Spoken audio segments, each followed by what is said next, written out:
ఇవాళ నేను దోసకాయ పచ్చడి చేయబోతున్నాను. ఒక 2 days నిల్వ ఉన్న దోసకాయ కొబ్బరి పచ్చడి.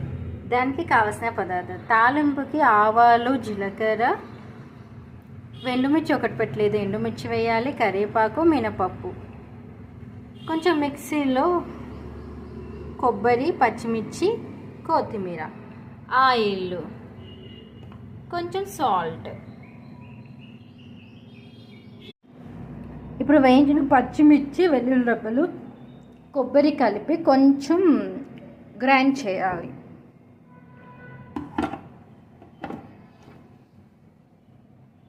ఇప్పుడు పచ్చిమిర్చి, వెల్లుల్లి, కొబ్బరి ఇలా రుబ్బి పెట్టుకున్నాం కదా, దీంట్లో కొద్దిగా కోసి పెట్టుకున్న దోసకాయ ముక్కలు కూడా వేయాలి.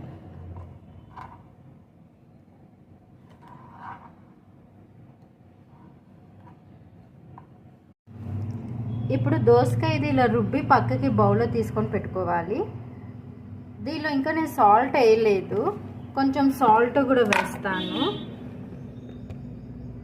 అప్పుడు తాలింపు వేయించి పెట్టుకున్న ఆవాలు, జీలకర్ర, ఎండుమిర్చి, కరివేపాకు వేయించి చక్కగా దీంట్లో కట్ చేసిన కొంచెం కొత్తిమీర పైన అలా లైట్గా పైన వేస్తే చాలా బాగుంటుంది. తాలింపు వేసి దోసకాయ కొబ్బరి పచ్చడి ఇది 2 daysకే బాగుంటుంది. సారీ, నేను స్టవ్ ఆఫ్ చేసి తాలింపు వేస్తాను, ఎందుకంటే నాకు స్టవ్తో కుక్ చేయడం కొంచెం భయం. అందుకని మై దోసకాయ చట్నీ మా అమ్మకు చాలా ఇష్టం. మా అమ్మ కోసమని నేను సమ్మర్లో దోసకాయ, కీర, సోరకాయ వాటర్ ఎక్కువ ఉంటుంది కదా, హెల్త్కి చాలా మంచిది. మా అమ్మ సారు చాలా పెద్దవాళ్ళు కాబట్టి ఎవరైనా సరే ఇంట్లో ఎవరికైనా సరే హెల్తీ కోసం మంచి పచ్చడి వేడి వేడి అన్నంలో ముద్దలు వేసుకుని తింటే సూపర్ ఉంటుంది.